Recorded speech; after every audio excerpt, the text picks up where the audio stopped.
പ്രേക്ഷകരെ, കൊല്ലം കണ്ടാൽ ഇല്ലം വേണ്ട എന്നൊരു ചൊല്ലുണ്ട്.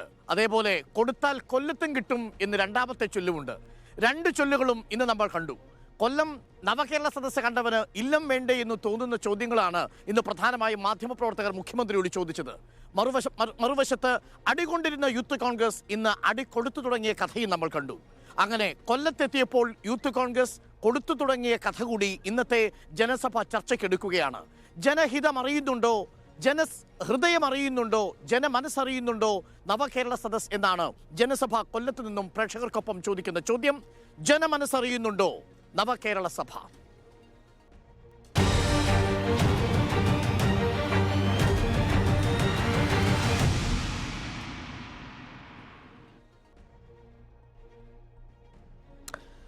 പ്രിയപ്പെട്ടവരെ, ഈ ചർച്ചയിൽ എനിക്കൊപ്പം ഞങ്ങളുടെ റിപ്പോർട്ടർമാരുണ്ട്. ഞങ്ങളുടെ reporter Dileep Devasya, P R Praveena, ഒപ്പം അർജുൻ മട്ടന്നൂരുണ്ട്. അതിഥികളായി ബിന്ദു കൃഷ്ണ കോൺഗ്രസിനെ പ്രതിനിധീകരിച്ച്, BJP പ്രതിനിധീകരിച്ച് VS ജിതിൻ ദേവ്, CPM പ്രതിനിധീകരിച്ച് അഡ്വക്കേറ്റ് എ ഷബീർ എന്നിവർ ചേരുന്നു. ആദ്യം ഞാൻ ഞങ്ങളുടെ റിപ്പോർട്ടർമാരിൽ നിന്ന് തുടങ്ങാം. ദിലീപ് ദേവസ്യ, കൊടുത്താൽ കൊല്ലത്തും കിട്ടും എന്നത് നമ്മൾ ഇന്ന് കണ്ടറിഞ്ഞു. എന്താണ് യഥാർത്ഥത്തിൽ സംഭവിച്ചത്? രണ്ട് കാര്യങ്ങൾ ഡോക്ടർ അരുൺകുമാർ പറഞ്ഞത് ശരിയാണ്. കൊല്ലം കണ്ടവന് ഇല്ലം വേണ്ട എന്നുള്ളതും കണ്ടു. അതുപോലെ തന്നെ കൊടുത്താൽ കൊല്ലത്തും കിട്ടും എന്നുള്ളത് കൃത്യമായിട്ട് ഇന്ന് നടന്നു. നവകേരള ബസ് പിന്നിട്ടതിന് ശേഷം കരിങ്കൊടി കാണിച്ച യൂത്ത് കോൺഗ്രസ് പ്രവർത്തകരെ മർദ്ദിക്കാനെത്തിയ ഒരു കൂട്ടം DYFI പ്രവർത്തകരെ തല്ലുന്ന ദൃശ്യങ്ങളാണ് നമ്മൾ കണ്ടത്. അതായത് ഒട്ടും ഒരു ഭയവുമില്ലാതെ കൃത്യമായി എണ്ണിപ്പറഞ്ഞടിച്ചു. മാത്രം പുതിയൊരു സമരമുറയുടെ ഒരു ജീവൻ രക്ഷാ ദൗത്യം. അതെ, അതായത് നേരത്തെ എടുത്തത് ഷൂ ആയിരുന്നെങ്കിൽ ഈ തവണ എടുത്തത് പെപ്പർ സ്പ്രേ. DYFI പ്രവർത്തകരെ മുഖത്ത് നോക്കി പെപ്പർ സ്പ്രേ അടിച്ചിട്ടാണ് യൂത്ത് കോൺഗ്രസ് പ്രവർത്തകർ. അതിലൊരു ഫാക്ട് ചെക്ക് കൂടി ആവശ്യമുണ്ട്. കാരണം ആ സമയത്ത് നമ്മളുടെ ബൈറ്റിൽ തന്നെ പറയുന്നു, ചില ഉദ്യോഗസ്ഥർ മുഖ്യമന്ത്രിയെയും മന്ത്രിമാരെയും പെപ്പർ സ്പ്രേ ചെയ്യാൻ വേണ്ടി അവർ കയ്യിൽ ഈ പെപ്പർ സ്പ്രേ ഒളിപ്പിച്ച് കടത്തുകയായിരുന്നു എന്നാണ് പറഞ്ഞത്. യഥാർത്ഥത്തിൽ മുഖ്യമന്ത്രിയെയും ഓഫീസ് ഉദ്യോഗസ്ഥർക്കുമെതിരെ പെപ്പർ സ്പ്രേ ഉപയോഗിച്ചോ? അല്ല, ഞാൻ ചോദിക്കുന്ന ആ നവകേരള ബസിന്റെ സെക്യൂരിറ്റി നമുക്കൊക്കെ അറിയാലോ. ഒരു പെപ്പർ സ്പ്രേയുടെ നമുക്കറിയാലോ എത്രത്തോളം ദൂരേക്ക് അടിച്ചാൽ എത്തുമെന്നും. അതുപോലെ അത്രയും സേഫ്റ്റി സെക്യൂരിറ്റി ഒക്കെ ഉള്ള നവകേരള ബസ്, ആ ബസ്സിലേക്ക് എങ്ങനെ ദൂരെ നിന്ന് പെപ്പർ സ്പ്രേ പ്രയോഗിക്കാൻ പറ്റും? രണ്ടാമത്തെ ഒരു കാര്യം, ഉദ്യോഗസ്ഥർക്കെതിരെ ഉപയോഗിച്ചിട്ടുണ്ടോ? ഇല്ല.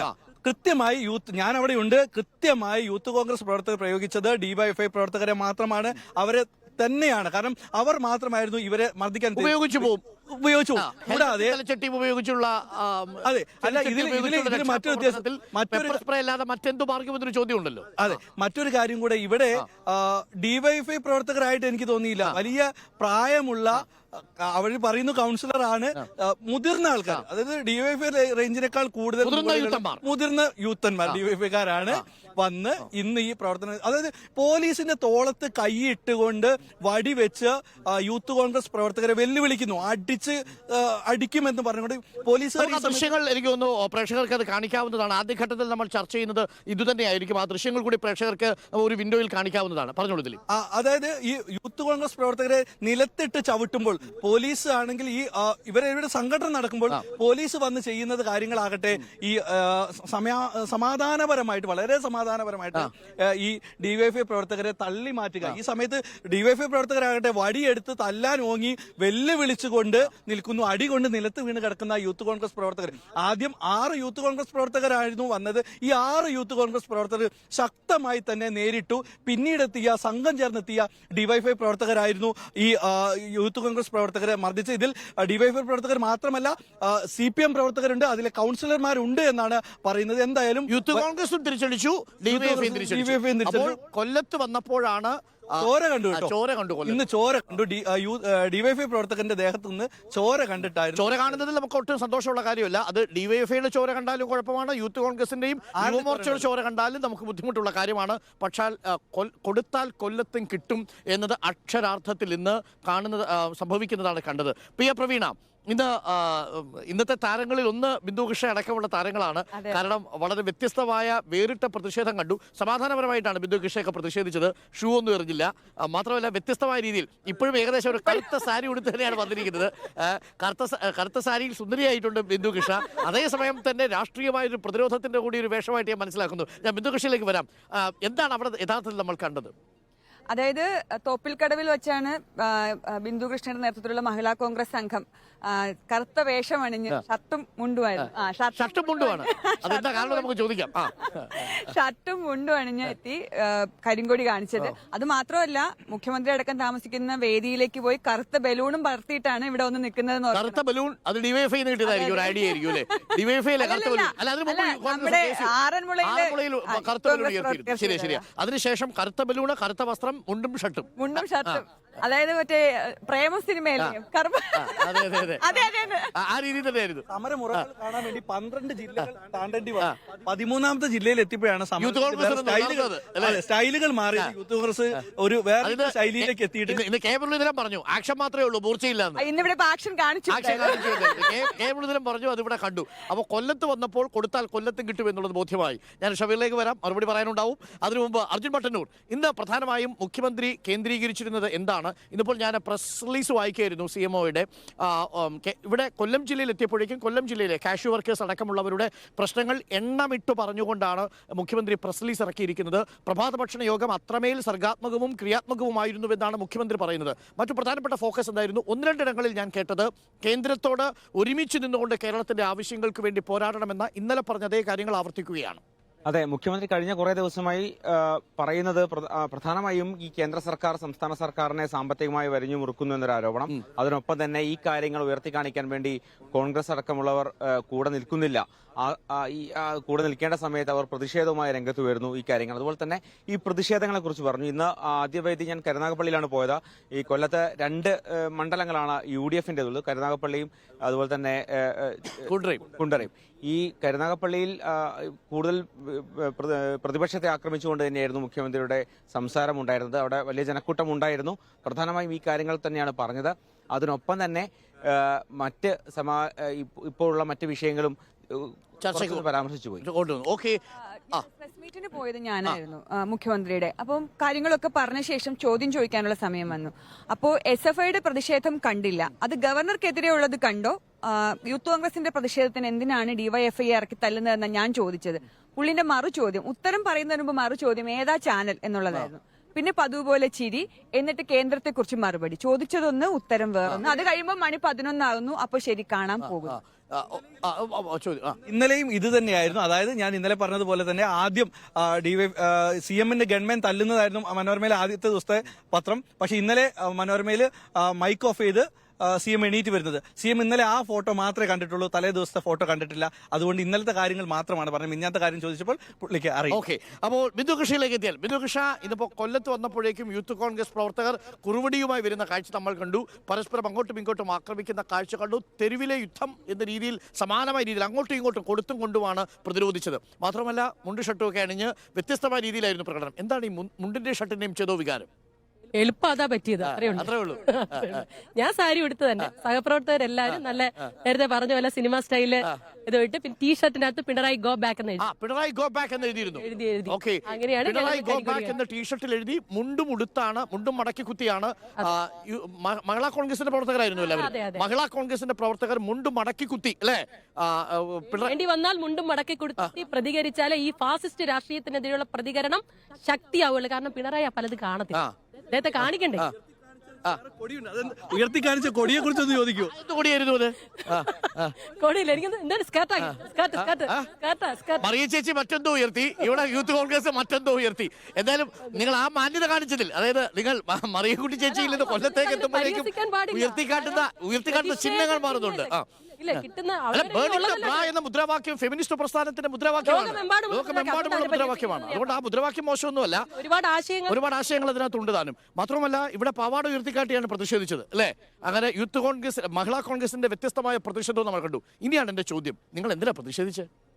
പിണറായി വിജയൻ നവകേരള സദസ്സുമായി കേരളത്തിലേക്ക് വരുന്നതിന് മുമ്പ് നമ്മളോട് പറഞ്ഞത് കേരള സർക്കാരിന്റെ നേട്ടങ്ങൾ നാട്ടിലെ ജനങ്ങളോട് എണ്ണി പറയുവാനും അതോടൊപ്പം നാടിന്റെ പ്രശ്നങ്ങൾ പരിഹരിക്കും, ജനങ്ങളുടെ പ്രശ്നങ്ങൾ കേട്ട് പരിഹരിക്കാനും എന്നൊക്കെയായിരുന്നു. എത്ര മനോഹരമായ വാചകങ്ങൾ.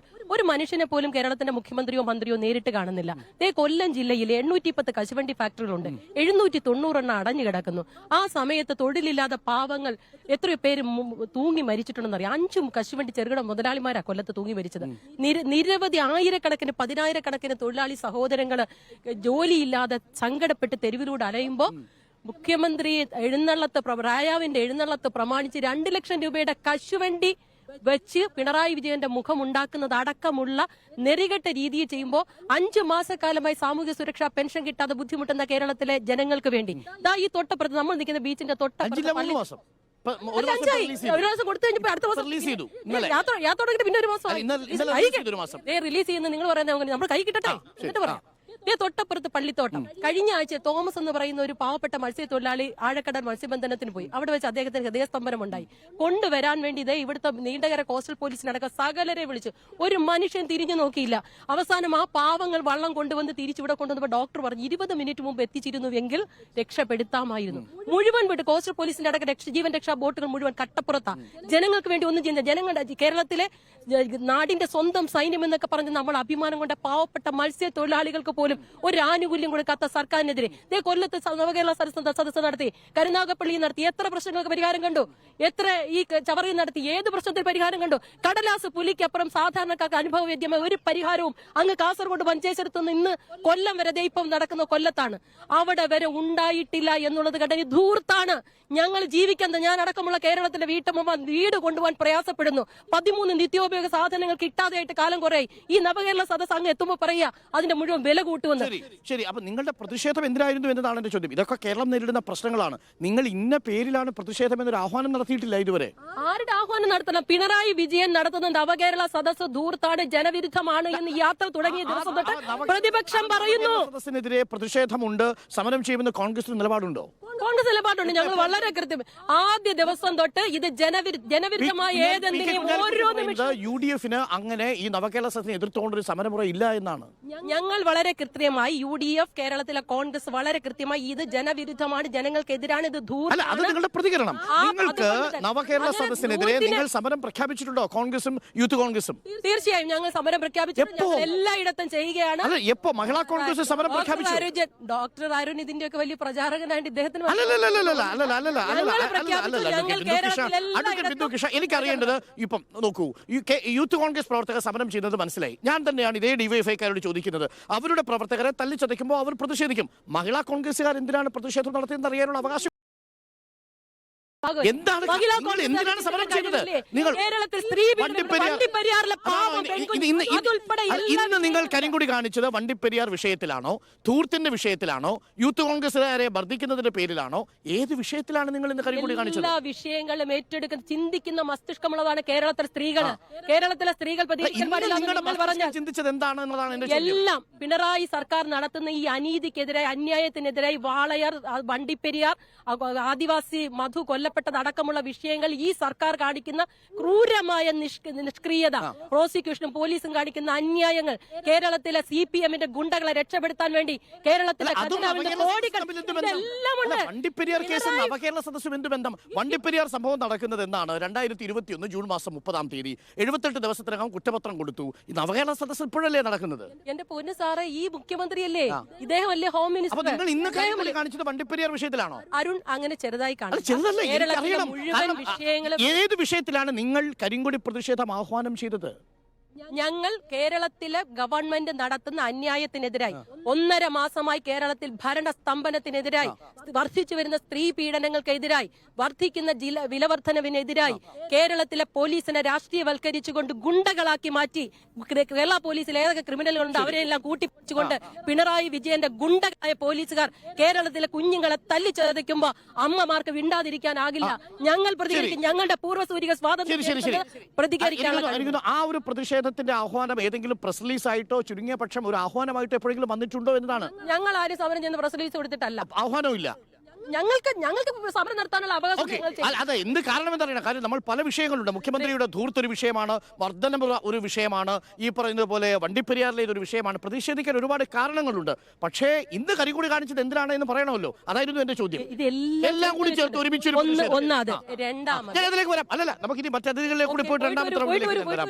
ഷബീർ നോക്കൂ, ഇത്രയും അധികം ഊർജ്ജസ്വലതയോടുകൂടി മഹിളാ കോൺഗ്രസ് പ്രതിഷേധിച്ച അടുത്ത കാലത്ത് നമ്മൾ കണ്ടിട്ടില്ല. അതാ വളരെ നിങ്ങളുടെ പോലീസ് അവിടെ നിഷ്ക്രിയമായി നോക്കി നിന്നു എന്നതല്ല, ആ പ്രതിഷേധത്തെ സംയമനത്തോടെ നേരിട്ടു എന്ന് തന്നെയാണ് നിങ്ങളുടെ കാഴ്ചപ്പാട്. പിടിക്കാൻ വന്നു. അപ്പൊ തൊട്ടുപോരുന്ന ഓടാൻ വരെ ആൾ നോക്കണം. അത് ശരി, ബിന്ദുകൃഷ്ണന്റെ പരിപാടി നടക്കുന്നില്ല. യൂത്ത് കോൺഗ്രസ്സുകാരുടെ പോലെ തന്നെ ഐക്യദാർഢ്യം പ്രകടിപ്പിച്ചുകൊണ്ട് ഇന്ന് മഹിളാ കോൺഗ്രസിന്റെ വേറിട്ട പ്രതിഷേധം കേരളം കണ്ടു. പാവാട ഉയർത്തിയാണ് അവർ പ്രതിഷേധിച്ചത്, കറുപ്പെടുത്താണ് പ്രതിഷേധിച്ചത്. അല്ലല്ല പാവട നമ്മുടെ പാവട ഉയർത്തി കാണിച്ചല്ല. അങ്ങനെ അങ്ങനെയല്ല ഉദ്ദേശിച്ചത്. കയ്യിൽ പിടിച്ച പാവാട ഉയർത്തി പ്രതിഷേധിച്ചിരിക്കുന്നു. എന്റെ ഒരു ഗതികേട്. അപ്പോ ഇതാണ് പ്രതിഷേധത്തിന്റെ മാർഗമായി സ്വീകരിച്ചിരിക്കുന്നത്. പക്ഷേ ആ മാർഗം കേരളത്തിലെ മഹിളാ കോൺഗ്രസ് പ്രവർത്തകർ സ്വീകരിച്ചിരിക്കുന്നു. അത് കേരളത്തിലെ ജനങ്ങൾ ഇന്ന് കണ്ടു. ആ പ്രതിഷേധം ജനമനസ്സറിഞ്ഞുള്ളൊരു പ്രതിഷേധമല്ലേ? അല്ല, ഈ പ്രതിഷേധത്തെ സംബന്ധിച്ച് ആദ്യഘട്ടം മുതൽ CM ഉൾപ്പെടെയുള്ള മുഖ്യമന്ത്രി ഉൾപ്പെടെയുള്ളവർ പറയുന്നു സമാധാനപരമായിട്ടുള്ള എല്ലാ പ്രതിഷേധത്തെയും ഞങ്ങൾ സ്വാഗതം ചെയ്യുകയാണ്. ഇപ്പോ ബിന്ദു കൃഷ്ണ മഹിളാ കോൺഗ്രസിന്റെ നേതാവ് പറഞ്ഞ് സമാധാനപരമായി സമരം ചെയ്തോട്ടെ, അവര് ഈ പറയുന്ന ഏത് തരത്തിലുള്ള കറുത്ത വസ്ത്രം കാണിച്ചാണെങ്കിലും അതൊന്നും ഒരു ബുദ്ധിമുട്ടുള്ള കാര്യമല്ല. അവരങ്ങനെ ഈ കേരളത്തിൽ ഈ നവകേരള യാത്ര ആരംഭിച്ചത് മുതൽ സമാധാനപരമായി ഈ കരിങ്കൊടി കാണിച്ച് എല്ലാവർക്കും കരിങ്കൊടി കാണിക്കാം. അതൊരു സമര രൂപമാണ്, അതിന് ഞങ്ങൾ അംഗീകരിക്കുന്നു. പക്ഷേ ഇവിടെ ആദ്യം നിങ്ങളെല്ലാം വളരെ രസകരമായിട്ടൊക്കെ അവതരിപ്പിച്ചല്ലോ, യൂത്ത് കോൺഗ്രസ് തിരിച്ചടിച്ചു എന്ന് പറഞ്ഞു. ഒരു കറുത്ത കൊടി കാണിക്കാൻ അല്ലെങ്കിൽ കരിങ്കൊടി കാണിക്കാൻ വരുന്നവർ പെപ്പർ സ്പ്രേയുമായി ആയുധവുമായി വരുന്ന ഏതെങ്കിലും ഒരു സാഹചര്യം കരിങ്കൊടി കാണിക്കാൻ പൂച്ചട്ടി ഹെൽമെറ്റുമായി വരുന്നത് എങ്ങനെയാണ്? അല്ല, പൂച്ചട്ടി ഹെൽമെറ്റുമായിട്ട് എവിടെയെങ്കിലും ഹെൽമെറ്റുമായി വന്നതല്ല, പൂച്ചട്ടി ഹെൽമെറ്റുമായി വന്നതല്ല. അത് ആ സാഹചര്യത്തിൽ ഉണ്ടാവുന്ന സംഘർഷത്തിന്റെ ഭാഗമായി ഉപയോഗിക്കപ്പെടുന്നത്. ഇന്നത്തെ കാര്യം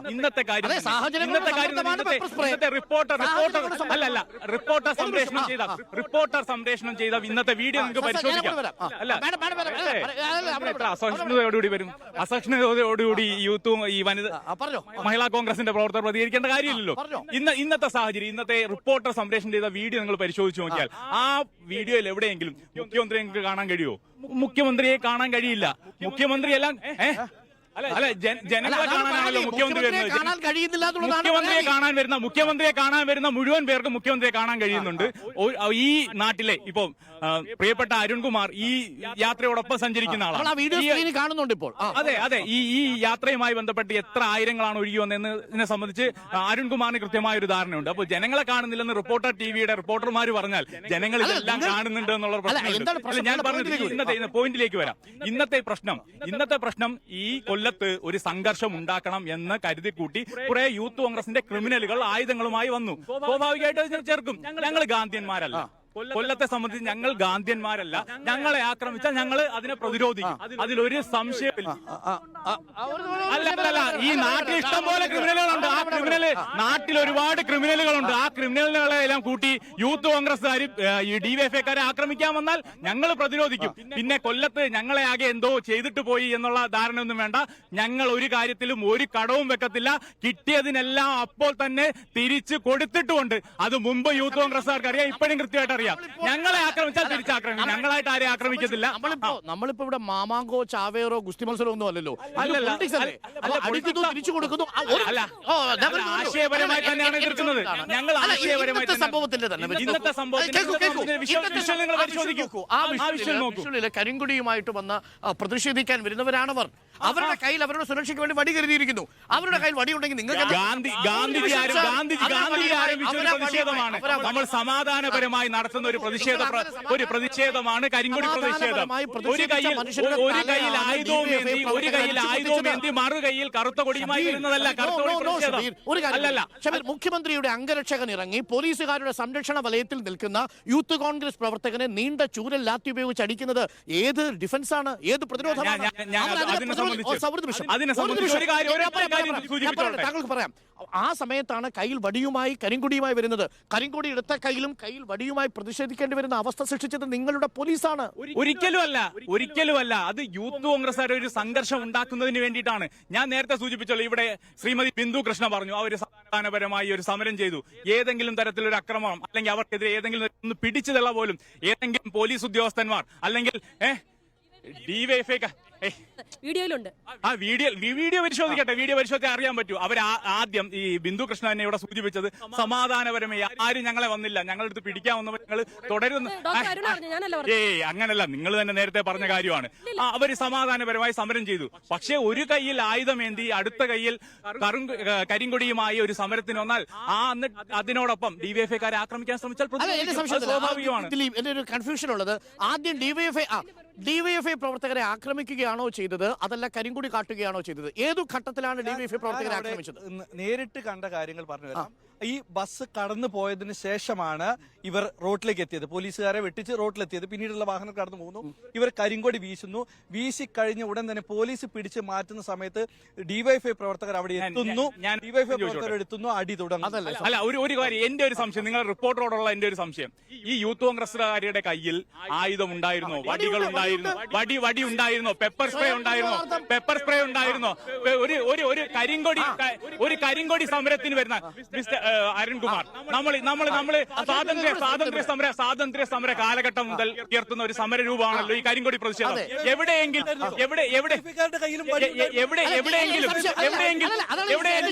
എന്റെ ചോദ്യം ഷബീർ നോക്കൂ, യൂത്ത് കോൺഗ്രസ് പ്രവർത്തകരുടെ കയ്യിൽ കരിങ്കൊടി ഉണ്ടായിരുന്നു, വടിയും ഉണ്ടായിരുന്നു. അവർക്ക് കരിങ്കൊടി കാണിക്കാനാണ് അവർ വന്നത്.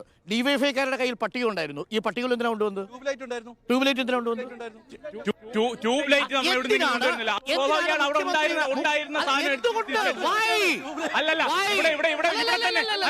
അങ്ങനല്ല. ഒരു സമരത്തിന് വന്നു എന്ന് പറയുമ്പോൾ സമാധാനപരമായി കരിങ്കൊടി സമരം അത് പ്രതിരോധിക്കുന്നല്ലോ. സമ്മതിച്ചു. യൂത്ത് കോൺഗ്രസുകാര് വലത്തെ കയ്യിൽ കരിങ്കൊടി, കരിങ്കൊടി സമരം ഏതെങ്കിലും ഇങ്ങനൊരു സമര രൂപം നമ്മളൊരു ചരിത്രം പരിശോധിച്ച് നമുക്ക് ചൂണ്ടിക്കാണിക്കാൻ കഴിയുമോ?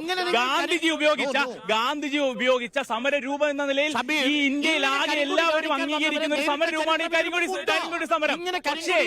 കരിങ്കൊടിയുടെ സമരം ആയുധം നിന്ന് ഡിവൈഎഫ്ഐ നേരിട്ട ചരിത്രമുണ്ടോ? ഞങ്ങൾ നേരത്തെ സൂചിപ്പിച്ചല്ലോ. ഞാനത് മറുപടി പറയാം. കരിങ്കൊടിയുമായി വന്ന് മാന്യമായി കരിങ്കൊടി കാണിച്ച് തിരിച്ചു പോകുന്ന ഒരാളെ എവിടെയും ആക്രമിച്ചിട്ടില്ല. പക്ഷെ അതിന്റെ പേരിൽ സംഘർഷം സൃഷ്ടിക്കാൻ, ആക്രമിക്കാൻ ശ്രമിക്കുന്നവരെ, ആ വണ്ടിയുടെ മുന്നിൽ കയറി ആത്മഹത്യ സ്കോഡായി വരാൻ തരുന്നവരെ പ്രതിരോധിച്ചിട്ടുണ്ട്, അവരെ തടഞ്ഞിട്ടുണ്ട്.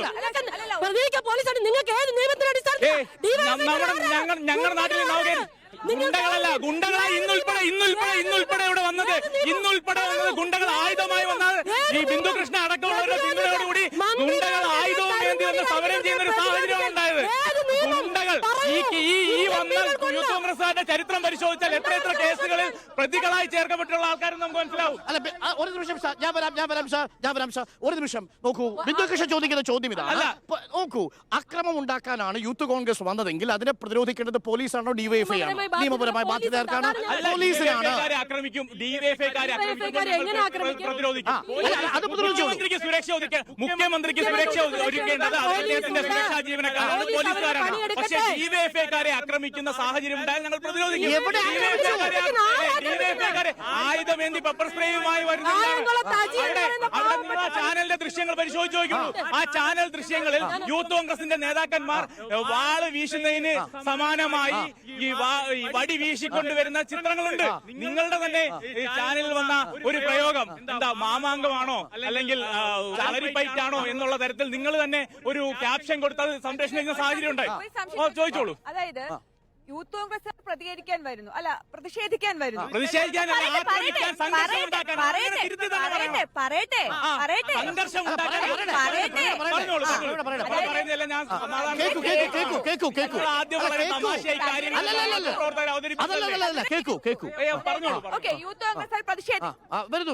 യൂത്ത് കോൺഗ്രസ്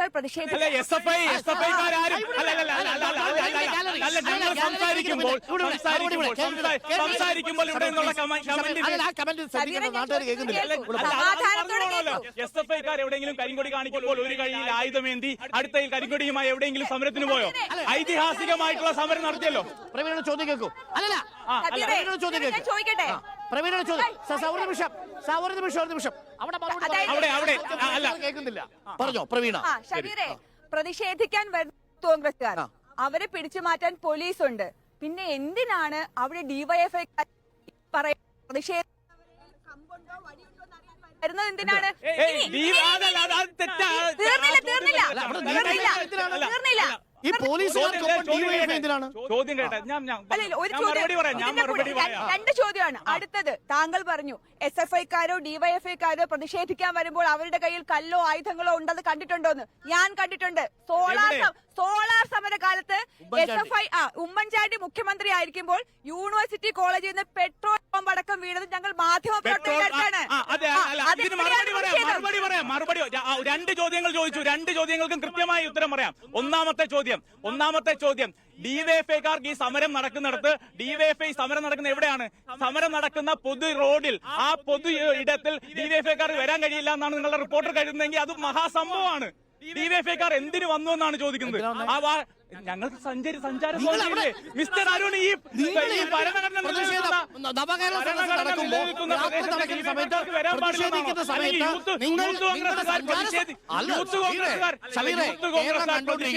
എന്നതിന്റെ പേരിൽ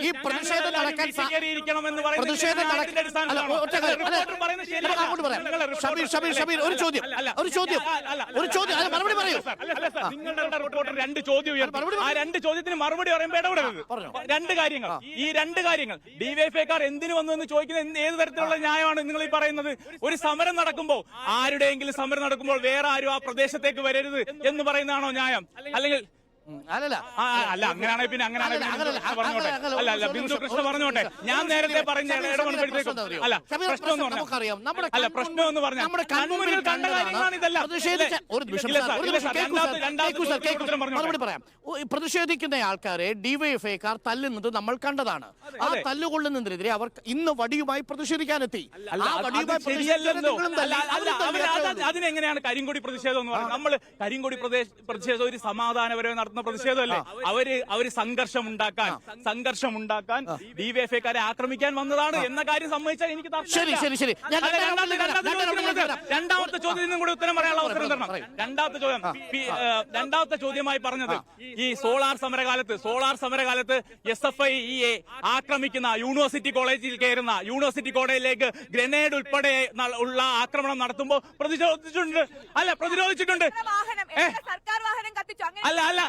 എങ്ങനെയാണ് ഇപ്പൊ നടക്കുന്നത് പോലെയാണോ? പോലീസ് ജനനേന്ദ്രിയ ഉൾപ്പെടെ തകർത്ത, തോക്കെടുത്ത് വെടിവെച്ച, ഇപ്പോ കൂത്തുപറമ്പ് സംഭവവുമായി ബന്ധപ്പെട്ട് 5 പേരെ കരിങ്കൊടി പ്രതിഷേധത്തിനാണ് 5 പേരെ വെടിവെച്ചു കൊന്നത്. ആ കാര്യം, ആ ചരിത്രം എല്ലാം അറിയാലോ. അപ്പൊ നിങ്ങളുടെ റിപ്പോർട്ടർ അത്തരത്തിലേക്ക് പോകുന്നത് യാതൊരു അടിസ്ഥാനമില്ലാത്ത കാര്യമാണ്. നമ്മുടെ ജെവിൻ ദാസിലൂടെ പോണം. ഒരു പ്രധാനപ്പെട്ട ചോദ്യമുള്ളത്, ഗവർണർക്കെതിരെയുള്ള SFIയുടെയും DYFIയുടെയും പ്രതിഷേധം നമ്മൾ കണ്ടു. ഇന്നിപ്പോ മുഖ്യമന്ത്രിക്കെതിരെയുള്ള യൂത്ത് കോൺഗ്രസിന്റെ പ്രതിഷേധവും നമ്മളിപ്പോൾ കാണുന്നു. യുവമോർച്ച എവിടെയാണ് എന്നൊരു ചോദ്യം എല്ലാവരും ചോദിക്കുന്നു. ഈ സീനിൽ യുവമോർച്ച ഇല്ലേ? യുവമോർച്ച സജീവമായിട്ട് തന്നെ ഈ സമരരംഗത്തുണ്ട്. ഈ കൊല്ലം ജില്ലയിലെ വിവിധ പോലീസ് സ്റ്റേഷനിൽ കരുതൽ തടങ്കലും കൊടികൊടി കാണിച്ചതിന് അറസ്റ്റ് വരിച്ചു ഇരിപ്പുണ്ട്. ഈ അഞ്ചാലുമൂട് പോലീസ് സ്റ്റേഷനിലും കൊല്ലം ഈസ്റ്റിലും വെസ്റ്റിലും എല്ലാം യുവമോർച്ച പ്രവർത്തകരുടെ നീണ്ട നിര നിങ്ങൾ പോയാൽ കാണാൻ സാധിക്കും. പക്ഷെ ഒറ്റ കാര്യം മാത്രം, ഡിവൈഎഫ്ഐയുടെ ജീവൻ രക്ഷാ പ്രവർത്തനത്തിന് യുവമോർച്ചക്കാർ നിന്നു കൊടുക്കാറില്ല. ജീവൻ രക്ഷാ പ്രവർത്തനത്തെ നമ്മൾ പ്രോത്സാഹിപ്പിക്കാറുമില്ല. അതുകൊണ്ട് ജീവൻ രക്ഷാ പ്രവർത്തനമായിട്ട് ഏറ്റുമുട്ടുന്ന സഹോദരങ്ങൾ തമ്മിൽ എന്തെങ്കിലുമൊക്കെ പ്രശ്നങ്ങളുണ്ടോ?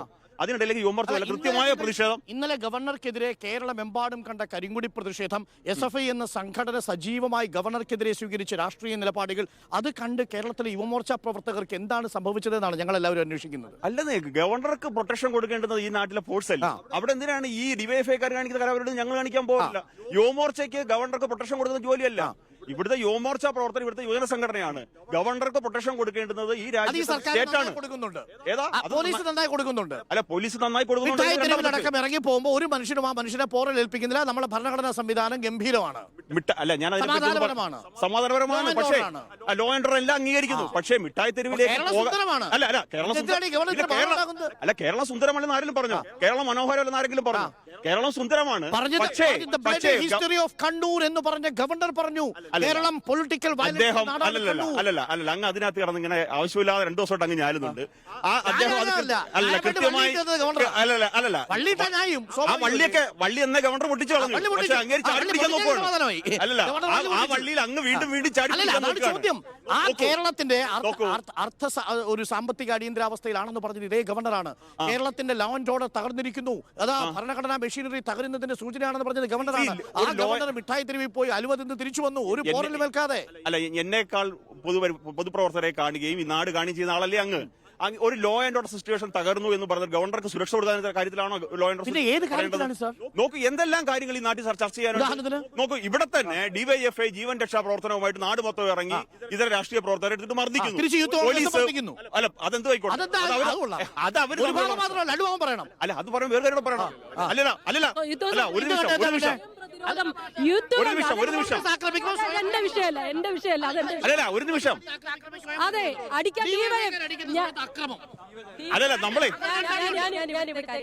ഡോക്ടർ ആര്യൻ അല്ല ഒരു സെക്കൻഡ് ഇവരിവിടെ തമ്മിൽ അടിക്കുമ്പോ അവിടെ മല്ലികാർജ്ജുന ഖാർഗെ പ്രധാനമന്ത്രിയായിട്ട് പ്രഖ്യാപിച്ചു. അതറിഞ്ഞില്ലേ നിങ്ങൾ? ഇവര് വെറുതെ കിടന്ന് അടിക്കുകയാണ്. ഈ പൊറോക്കെ പൊളിച്ചു കളഞ്ഞേച്ച് ബിന്ദു ചേച്ചിയൊക്കെ കൂടെ മത്സരിക്കേണ്ടതാണ് ഈ സഖ്യത്തിന്റെ ഭാഗമായിട്ട്. ഇങ്ങനെ ചെന്ന് അങ്ങോട്ടും ഇങ്ങോട്ടും തല്ലുകൂടരുത്. സഹോദരങ്ങളായിട്ട് ഇറങ്ങി വോട്ട് പിടിക്കേണ്ടവരാണ്. അവിടെ മല്ലികാർജ്ജുന ഖാർഗെ അവിടെ പിടിച്ചു നിർത്തിയിട്ടുണ്ട്. പാർലമെന്റ് ചെന്നിട്ട് വലിയ കാര്യമൊന്നുമില്ല. നിങ്ങളുടെ സ്പീക്കർ പുറത്താക്കുകയല്ലേ? നിങ്ങളുടെ സ്പീക്കർ പിടിച്ച് പുറത്താക്കുകയല്ലേ? ഒരു നിമിഷം, ആദ്യമായിട്ടാണോ കുറച്ച് എം പിമാരെ സ്പീക്കർ സസ്പെൻഡ് ചെയ്ത പേരെ കൂട്ടത്തോടുകൂടി സസ്പെൻഡ് ചെയ്യുക എന്ന് പറയുന്നത് ഇന്ത്യയുടെ ചരിത്രത്തിൽ ആദ്യമാണ്. ഇത്രയും പേരെ നമ്മുടെ നാട്ടിൽ നോക്കൂ. പ്രതിപക്ഷ വിമുക്തമായില്ലേ പാർലമെന്റ്? ഇതാണോ ഒരു ഉത്തരവാദിത്തപ്പെട്ട ഗവൺമെന്റ് ചെയ്യേണ്ടത് സാർ? പ്രതിപക്ഷത്തെ മുഴുവൻ അടിച്ചിറക്കിയതാണോ സാർ? അല്ല സാർ, സസ്പെൻഷൻ കൊടുത്തിട്ടാ ഇവിടെ പിണറായി വിജയനെതിരെ പ്രതിഷേധിച്ചാൽ നിങ്ങൾ തല തല്ലി തകർക്കുമെങ്കിൽ അവിടെ നരേന്ദ്രമോദിക്കെതിരെ പ്രതിഷേധിച്ചാൽ സസ്പെൻഷൻ. ഇത് രണ്ടും ഒന്നാ? എങ്ങനെയാണ് സാർ ഇത് രണ്ടും ഒന്നാവുന്നത്? ഒരാളുടെ തല തല്ലി തൊളിക്കുന്നതും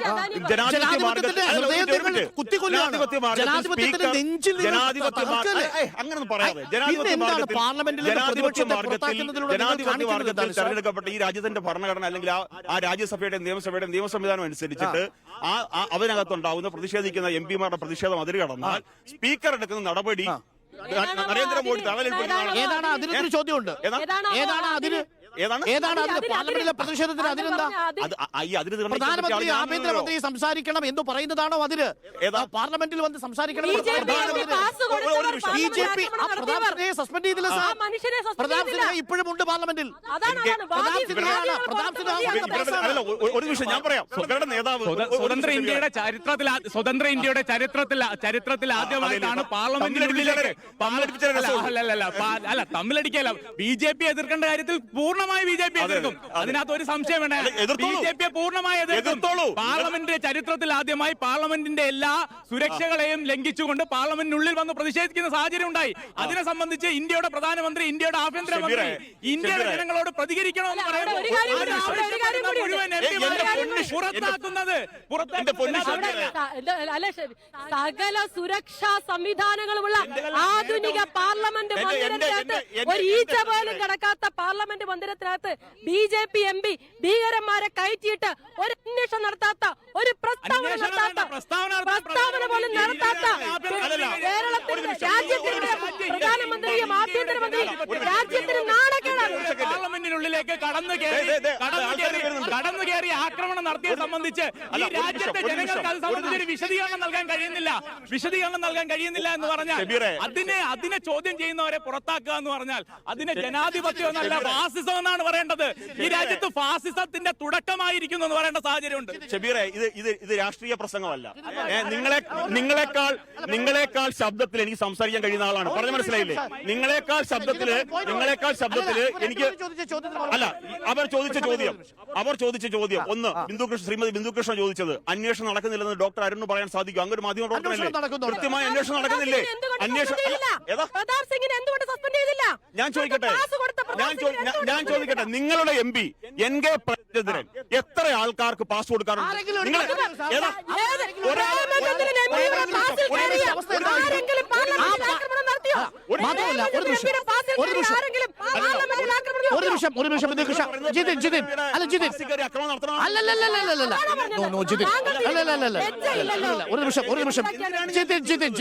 ഇപ്പൊ NK പ്രേമചന്ദ്രന്റെയോ ആരിഫ് എം പിയുടെ പേരിലുള്ള പാസ് കൊടുത്ത ഒരാളാണ് ഈ അക്രമം നടത്തിയതെങ്കിൽ എന്തായിരുന്നു അയാളുടെ അവസ്ഥ? അങ്ങനെ ചിന്തിക്കണം സാർ. ആ പ്രതാപ് സിൻഹ ഇപ്പോഴും എം പി ആണ്. ഒരു നിമിഷം, അങ്ങ് പാർലമെന്റിലൊക്കെ പോയിട്ടുള്ള ആളല്ലേ? നമ്മൾ പാർലമെന്റിലേക്ക് ഒരു പാസ് കിട്ടിക്കഴിഞ്ഞാൽ സ്വാഭാവികമായിട്ടും പാസ് എങ്ങനെ കിട്ടും? അയാളുടെ വിവരങ്ങൾ അന്വേഷിച്ചതിന് ശേഷമേ പാസ് കൊടുക്കാൻ പാടുള്ളൂ. അന്വേഷിച്ചു, അയാൾക്ക് മുൻകൂട്ടി ക്രിമിനൽ പശ്ചാത്തലമില്ല. ആ നിലയിൽ അന്വേഷിച്ച് വിവരങ്ങൾ തേടി അയാൾക്ക് പാസ് കൊടുത്ത അയാൾ ഒരു നിമിഷം അതെ ഞാൻ പറയട്ടെ, ഒരു നിമിഷം അങ്ങനെ അകത്ത് കയറിയാൽ സ്വാഭാവികമായ ഒരു പ്രതിഷേധം ഉയർത്തി. അവിടുത്തെ പോലീസ് സംവിധാനം ഏതാണ്? ആ പ്രതിഷേധം സ്വാഭാവികമല്ല. ഞാൻ ചോദിക്കട്ടെ, അല്ല, ഒരു മിനിറ്റ് ഞാൻ ചോദിക്കട്ടെ. സ്വാഭാവികമല്ലാന്ന് പറയാനുള്ള കാരണം ശരി, അങ്ങ് പറയും. എന്തിനാണ് അവർ പ്രതിഷേധിച്ചത്? സെക്യൂരിറ്റി അല്ലല്ല, എന്തിനാണ് സ്വാഭാവികമല്ല? അല്ലല്ല, ഒരു നിമിഷം അങ്ങ് പറയും. സ്വാഭാവികമല്ലെങ്കിൽ എന്തിനാണ് അങ്ങനെ പ്രതിഷേധം? അങ്ങനെ പറഞ്ഞ സ്വാഭാവികമല്ല. എന്തിനാണ് പ്രതിഷേധം? എന്റെ ചോദ്യം അതാണ്. അങ്ങേക്കറിയാമല്ലോ എന്തിനാണ് പാർലമെന്റിന്റെ 4 തല സെക്യൂരിറ്റി സംവിധാനം. ഒരു നിമിഷം. പാർലമെന്റിന്റെ 4 തല സെക്യൂരിറ്റി സംവിധാനത്തെ പരാജയപ്പെടുത്തി ചെറുപ്പക്കാർ കയ്യിൽ ഈ പറയുന്ന ഗ്യാസ് കാനിസ്റ്ററുമായിട്ട് എടുത്തു ചാടുകയാണ്. തൊഴിലില്ലായ്മയ്ക്കെതിരെ, ഭക്ഷ്യവില വർധനവിനെതിരെ പ്രതികരിക്കുകയാണ് ചെറുപ്പക്കാർ. ആസൂത്രിതമായ ഇത് തീരുമാനമെടുത്ത പ്രതിഷേധമല്ല. പെട്ടെന്ന് തീരുമാനിച്ച ആ ധാർമ്മിക രോഷത്തിൽ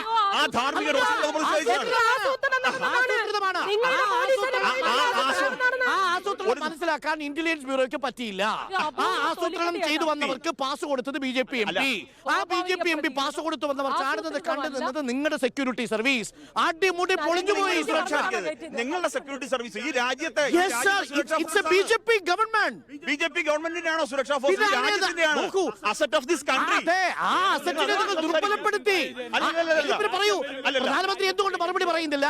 പാർലമെന്റിൽ മറുപടി പറഞ്ഞില്ല. നിങ്ങൾ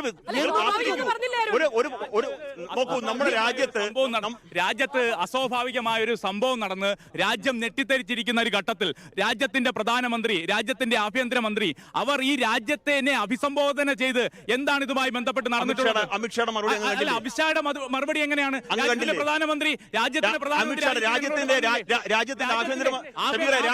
എന്താണ് പറഞ്ഞത്? ഇതിന് സംബന്ധിച്ച് കൃത്യമായ അന്വേഷണം നടത്താൻ ഇപ്പോൾ ഈ ദിവസങ്ങളായതിനു ശേഷം പോലും നിങ്ങളുടെ ഈ പാസ് നൽകിയ MBയെ സംബന്ധിച്ച് പോലും കൃത്യമായ ഒരു വിവരം നൽകാനോ എന്താണ് ഇതിനെക്കുറിച്ച് കൃത്യമായ എന്റെ പൊന്നു സഹോദര,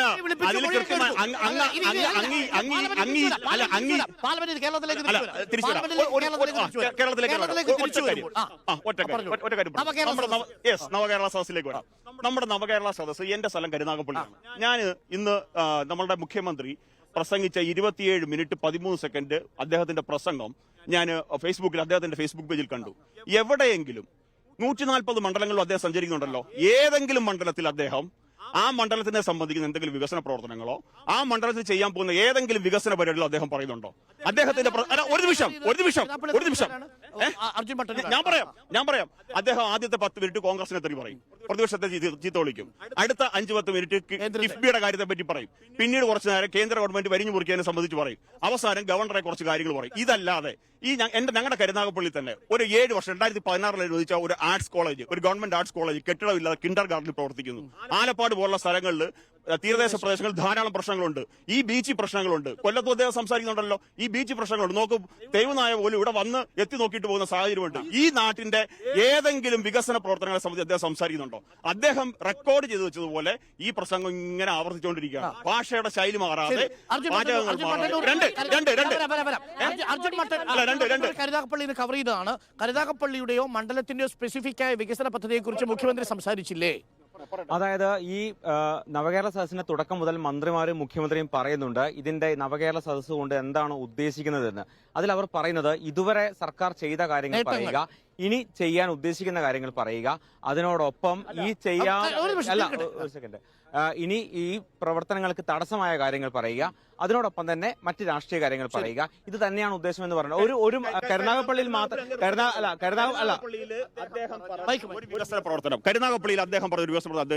കരുനാഗപ്പള്ളിയിൽ മാത്രമല്ല കേരളത്തിലെ ഒരു മണ്ഡലത്തിലും ആ മണ്ഡലത്തിലെ പ്രവർത്തനങ്ങളെ കുറിച്ച് എവിടെയും മുഖ്യമന്ത്രിയോ മന്ത്രിമാരോ പരാമർശിച്ചിട്ടില്ല.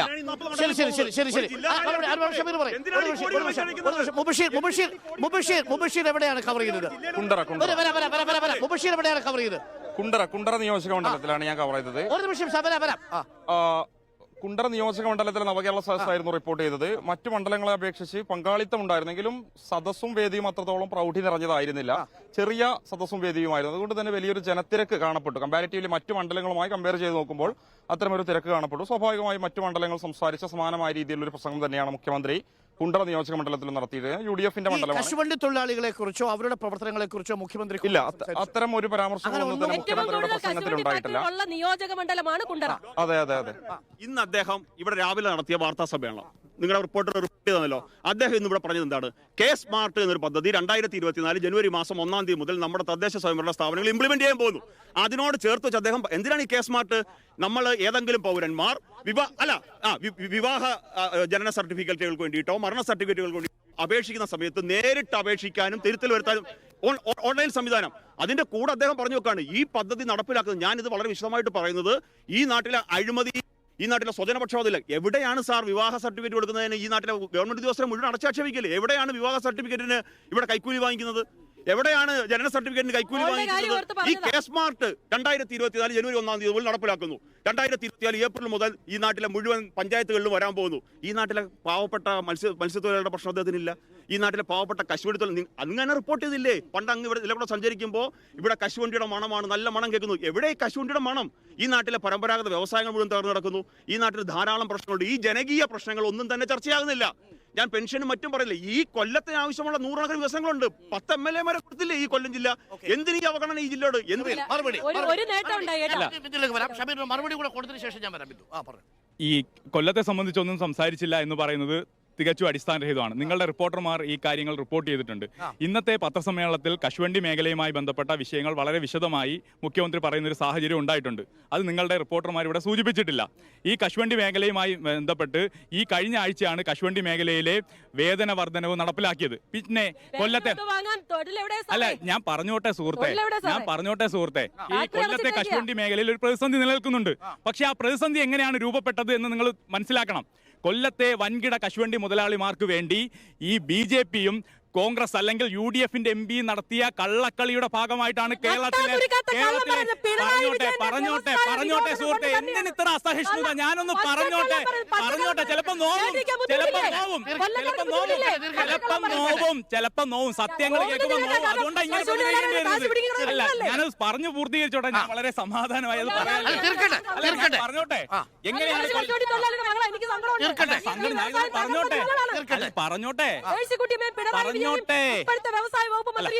പറഞ്ഞോട്ടെ എന്തിനാ നോവുന്നത്?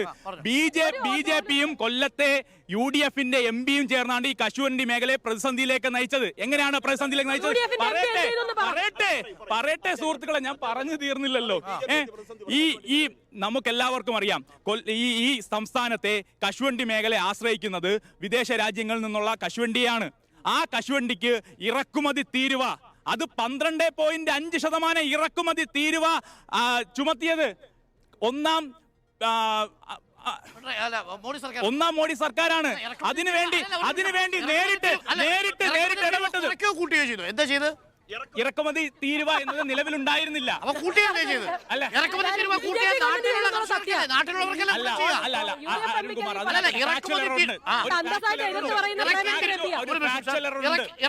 എനിക്കറിയേണ്ട ഡീറ്റെയിൽസ് അറിയില്ല. ആ കാര്യം വിശദീകരിക്കാൻ എനിക്കൊരു അവസരം തരും താങ്കൾക്ക് അറിയില്ലെങ്കിൽ. ആശ്രയിക്കുന്നത് ആഫ്രിക്ക അടക്കമുള്ള വിദേശ രാജ്യങ്ങളിലെ തോട്ടണ്ടി ഉപയോഗപ്പെടുത്തിയാണ്. കേരളത്തിൽ സംസ്കരണത്തിന് ആവശ്യമായിട്ടുള്ള തോട്ടണ്ടി കേരളത്തിൽ ഉൽപ്പാദിപ്പിക്കുന്നില്ല. അത് വർഷങ്ങളായി ഉൽപ്പാദിപ്പിക്കുന്നില്ല. അതുകൊണ്ട് ആഫ്രിക്ക ഉൾപ്പെടെയുള്ള രാജ്യങ്ങളിൽ നിന്ന് തോട്ടണ്ടി ഇറക്കുമതി ചെയ്ത് ഇവിടെ സംസ്കരിച്ച് വിദേശ രാജ്യങ്ങളിലേക്ക് അടക്കം കയറ്റി അയക്കുന്ന ഒരു സംവിധാനമാണ് ഈ കൊല്ലത്തും കേരളത്തിൽ നിലനിന്നത്. അതിൽ 12.5% ഇറക്കുമതി തീരുവ BJPക്കുള്ള ചോദ്യമാണ്. ഇറക്കുമതി തീരുവ അതിനുവേണ്ടി UDFന്റെ MP കേന്ദ്രമന്ത്രിയെ കണ്ട് കത്ത് കൊടുത്തിട്ടുണ്ട്. BJPക്കുള്ള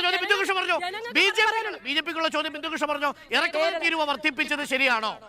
അതിനെതിരെ അതിശക്തമായി കേരളത്തിലെ UDF MPമാർ പാർലമെന്റിൽ അതിശക്തമായി പ്രതിഷേധിച്ചു.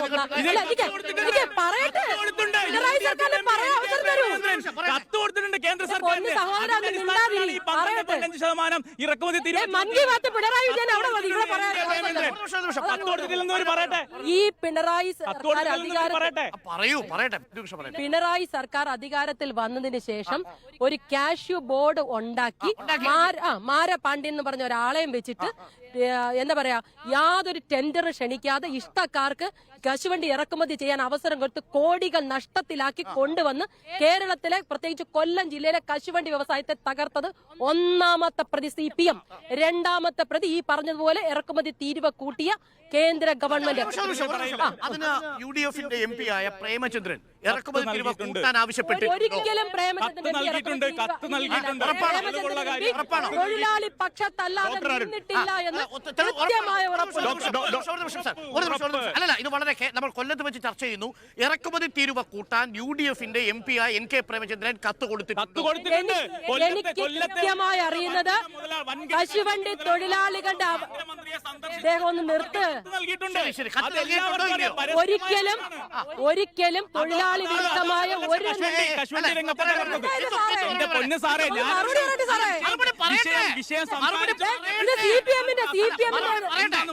ഓഫീസ് അല്ല.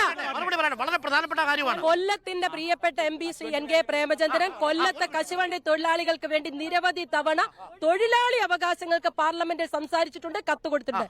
ആ കത്ത് കൊടുത്ത ഒരേ ഒരു കാര്യം എന്റെ ഓർമ്മയിലുള്ളത്, ഈ കശുവണ്ടി തൊഴിലാളികൾ അടക്കമുള്ള തൊഴിലാളികൾക്ക് ESI ആനുകൂല്യം കിട്ടുവാൻ കൂടുതൽ ദിവസം, ആദ്യം 75 ദിവസത്തെ ജോലി എന്നാണ് പറഞ്ഞത്, അത് കൂട്ടിയ സമയത്ത് അതിനെതിരെ അതിശക്തമായി കൊടുത്തതല്ലാതെ തൊഴിലാളി വർഗത്തിനെതിരായി ശ്രീ പ്രേമചന്ദ്രൻ MP ഒരു കത്തും കൊടുത്തു. കൂട്ടുന്നതിന് വേണ്ടി UDF-ന്റെ MP NK പ്രേമചന്ദ്രൻ കത്ത് കൊടുത്തിട്ടില്ല എന്ന് ഒരു സംശയവുമില്ലാതെ പറയുന്നു. ഉറപ്പല്ലേ?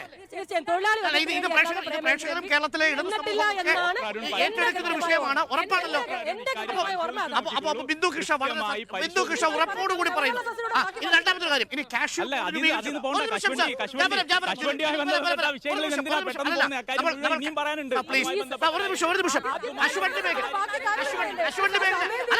മേഖല ബിന്ദു കൃഷ്ണ ഉന്നയിച്ച വിഷയമാണ്. ബിന്ദു കൃഷ്ണ ഒരു വാചകം ഞാൻ പറയട്ടെ. ഈ ജില്ലയിലെ കശുവണ്ടി ഫാക്ടറികൾ പൂട്ടിയത് പിണറായി വിജയൻ എന്ന ഗവൺമെന്റിന്റെ പിടിപ്പുകേടോ ഒന്നുകൊണ്ട് മാത്രമാണ്. കാഷ്യൂ കോർപ്പറേഷൻ കാപെക്സ് അഴിമതിയുടെ സർക്കാർ എത്ര രൂപ ചെലവഴിച്ചിട്ടുണ്ട്? ഇന്നിപ്പോ പ്രസ് റിലീസ് വന്നേക്കുന്നത് പ്രകാരം 630.42 കാലത്ത് എത്ര രൂപ ചെലവഴിച്ചിട്ടുണ്ട്? ഞാൻ കൃത്യമായി പറയുന്നു, അതിൽ 1 രൂപ പോലും കൊല്ലത്തെ തൊഴിലാളികൾ കിട്ടുന്നില്ല. ഓരോ വർഷം ബഡ്ജറ്റ് 20 കോടി, മറ്റേ കോടി, മറിച്ചേ കോടി.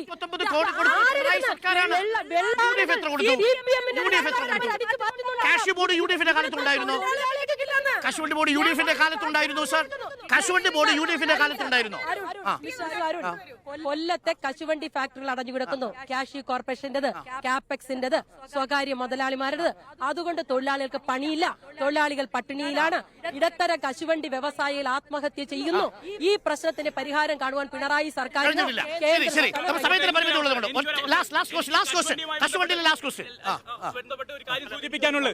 സൂചിപ്പിക്കാനുണ്ട്.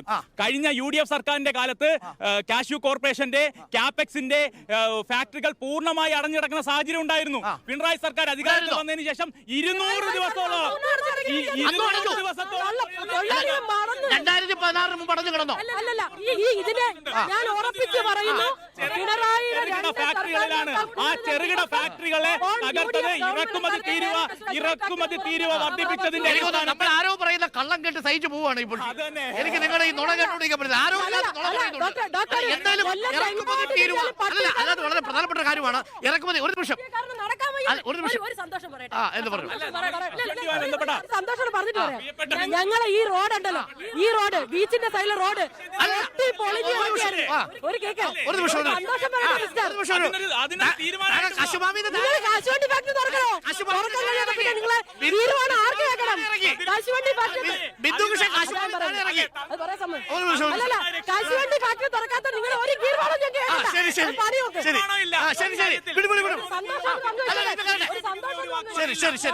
സർക്കാരിന്റെ ഒരു സന്തോഷം ഒന്ന് പങ്കുവയ്ക്കട്ടെ. ഈ റോഡുണ്ടല്ലോ, ഈ ബീച്ചിന്റെ റോഡ് പൊട്ടിപ്പൊളിഞ്ഞ് ഞങ്ങൾക്ക് നടക്കാൻ പോയി. ഞാനും ഒരു ദിവസം ഇവിടെ വീട് പിണറായി രാജാവ് വരുന്നു. മെനഞ്ഞാന്ന് രാത്രി ഒരു പൊട്ടിപ്പൊളിഞ്ഞിരുന്നു. ഇന്നലെ നേരം വെളുത്ത് നോക്കിയപ്പോ കാണാം നല്ല മീനിക്കിട്ട്. പിണറായി എല്ലായിടത്തും കൂടെ ഒന്ന് പോയെങ്കിൽ പിന്നെ മാത്രം പിന്നെ ഒരു കാര്യം കൂടെ പറയട്ടെ. ഇവിടുത്തെ കൊല്ലത്തെ ലിങ്ക് റോഡ് നോക്കൂ, കൊല്ലത്തെ ലിങ്ക് റോഡ് നോക്കൂ, കൊല്ലത്തെ ബാക്കി റോഡ് നോക്കൂ. ഈ കേരളത്തിൽ കഴിഞ്ഞ 7.5 വർഷം കൊണ്ട് ഇൻഫ്രാസ്ട്രക്ചറിൽ വലിയ മാറ്റം ഉണ്ടായിട്ടുണ്ടെന്ന് താങ്കൾ പറയണം. ഇറങ്ങി എല്ലായിടം എന്നോട് വെല്ലുവിളി വെച്ചേക്കുന്നുണ്ട്. കേരളത്തിലെ മിക്കവാറും റോഡുകൾ നല്ല റോഡുകളാണ്, പക്ഷെ ഈ റോഡ് നല്ല റോഡായിരുന്നില്ല. ഞങ്ങൾ ഇന്ന് വന്നപ്പോഴാണ് നന്നാക്കുന്ന കണ്ടത്. അല്ല, പക്ഷേ കേരളത്തിലെ ഇൻഫ്രാസ്ട്രക്ചർ, റോഡുകളും പാലങ്ങളും സ്കൂൾ കെട്ടിടങ്ങളും ആരോഗ്യ ആശുപത്രികളും ഉൾപ്പെടെയുള്ള ഇൻഫ്രാസ്ട്രക്ചറിന്റെ കാര്യത്തിൽ വലിയ മാറ്റം ഈ കഴിഞ്ഞ 7 വർഷം കൊണ്ടായിട്ടുണ്ട്. കേരളത്തിൽ ചരിത്രം കുറിച്ചുകൊണ്ടാണ് നരേന്ദ്രമോദി വന്നതിന് ശേഷം എവിടെയാണ് എന്നാണ് കൊല്ലം ബൈപ്പാസ് പൂർത്തീകരിച്ചത്? എന്നാണ് ആലപ്പുഴ ബൈപ്പാസ് പൂർത്തീകരിച്ചത്? എന്നാണ് ഈ നാഷണൽ ഹൈവേ ഈ നാഷണൽ ഹൈവേയുടെ പണി ഇത്ര ദ്രുതഗതിയിൽ എന്നാണ് നടക്കാൻ തുടങ്ങിയത്? ഇതൊക്കെ നരേന്ദ്രമോദി വന്നതിന് ശേഷമാണ്. കേരളത്തിൽ ആര് വന്നപ്പോഴാ? അരുൺകുമാർ, എനിക്കൊരു അവസരം. ഈ ഇന്ത്യയുടെ ചരിത്രത്തിൽ ആദ്യമായി ഒരു സംസ്ഥാന സർക്കാർ 5560 കോടി രൂപ കേന്ദ്ര സർക്കാരിന് മുന്നിൽ കെട്ടിവച്ചതിന് ശേഷമാണ് ഇവിടെ ദേശീയപാതയുടെ പണി ആരംഭിച്ചത്.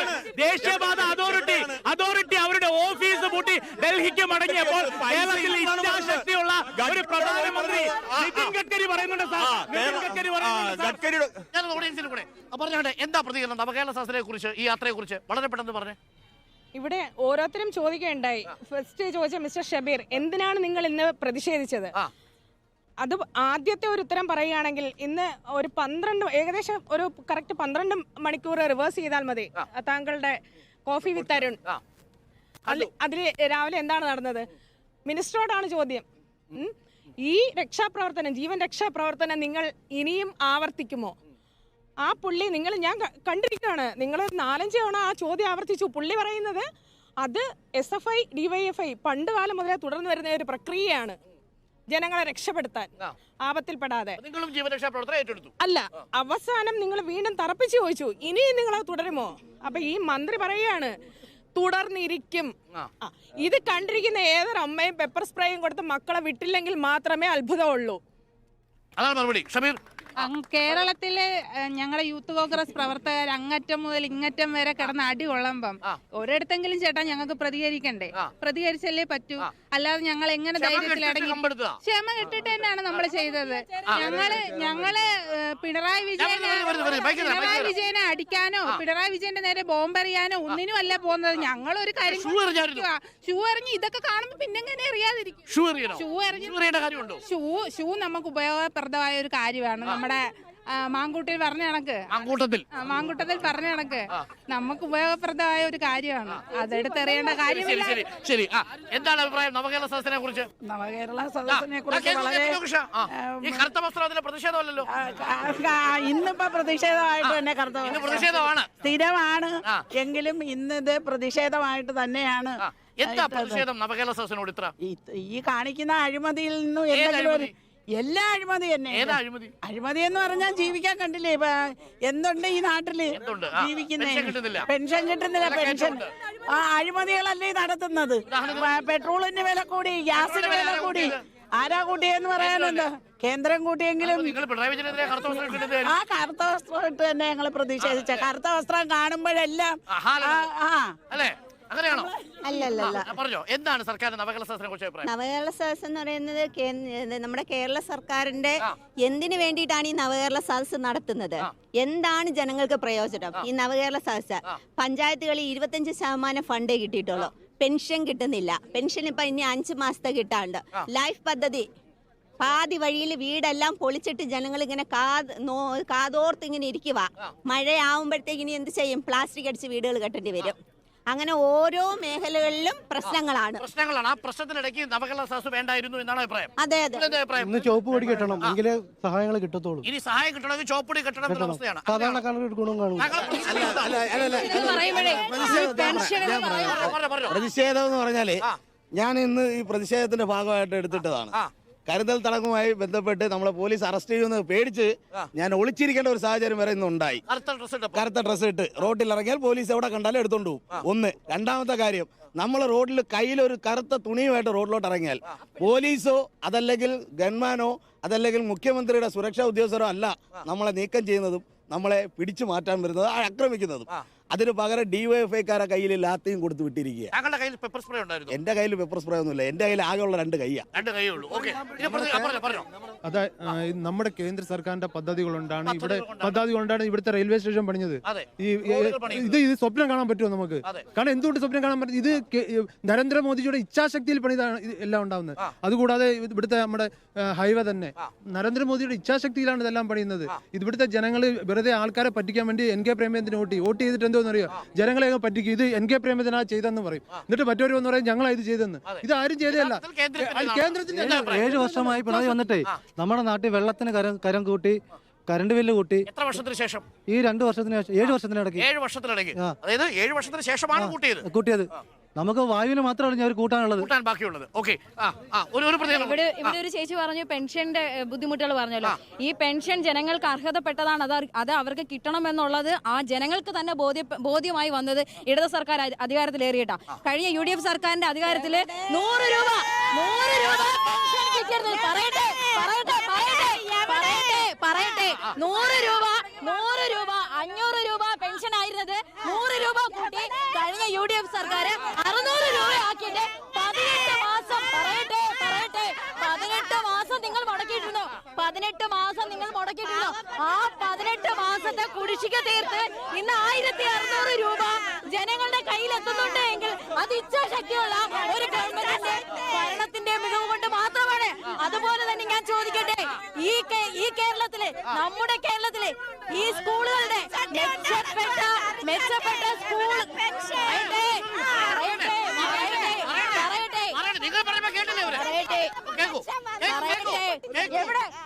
ഞാൻ ചോദിക്കട്ടെ, 18 മാസം മുടങ്ങിക്കിടന്നല്ലോ ഒരു കർച്ചട്ടി എടുത്തോണ്ട് ആളുകൾ വരാഞ്ഞെന്താ? എന്തുകൊണ്ട് 18 മാസം ഈ പറഞ്ഞ പെൻഷൻ മുടങ്ങിക്കിടന്നിട്ട് ഈ കർച്ചട്ടി എടുക്കാൻ ഒരമ്മമാരും കണ്ടില്ല? സർക്കാരിനെതിരെ റിപ്പോർട്ട് ചോദിച്ചിരിക്കുക ഹൈക്കോടതി. ആ മറിയക്കുട്ടി അമ്മ ഇന്ന് ചട്ടി എടുത്ത് എന്തുകൊണ്ടാന്ന് ചോദിച്ചു നോക്കാം, അവരറിയട്ടെ. എനിക്ക് ഡിവൈഎഫ്ഐ പ്രതിനിധിയോട് ചോദിക്കാനുള്ളതാണ്. ഇൻഫ്രാസ്ട്രക്ചറിനെ കുറിച്ച് പറഞ്ഞു. കുറച്ച് നാളുകൾക്ക് മുമ്പ് ബഹുമാനപ്പെട്ട റിപ്പോർട്ടർ TV തന്നെ ഒരു റിപ്പോർട്ട്. ഞാൻ താമസിക്കുന്ന പള്ളിത്തോട്ടത്താണ്.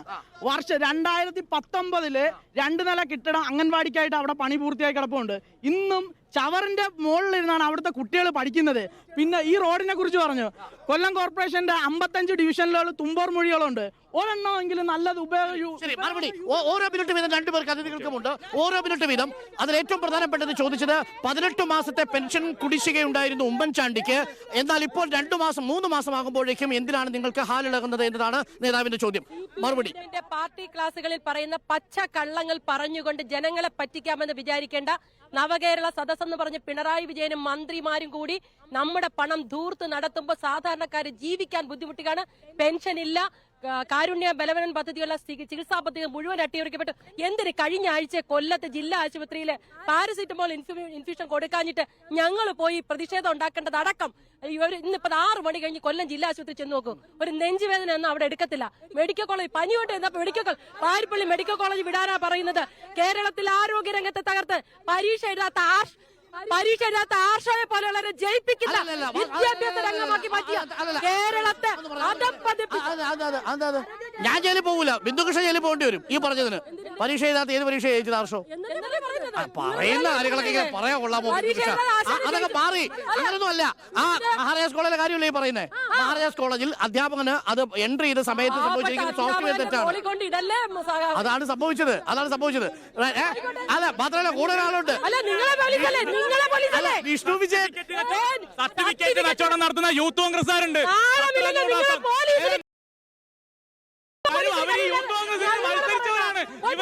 ഈ കൗശിക്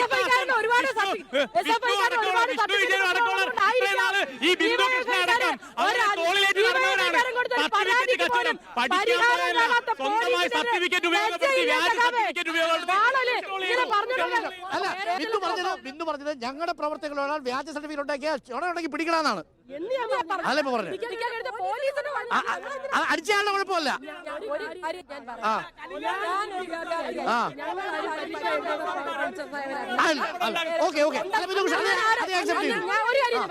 ഒരു പക്ഷെ അവർ ചെയ്തിട്ടില്ല, അതുകൊണ്ടല്ലേ പിടിക്കാത്തത്. ചെയ്തിട്ടില്ലായിരിക്കുമെന്നേ ഇപ്പൊ പറയാൻ പറ്റൂ.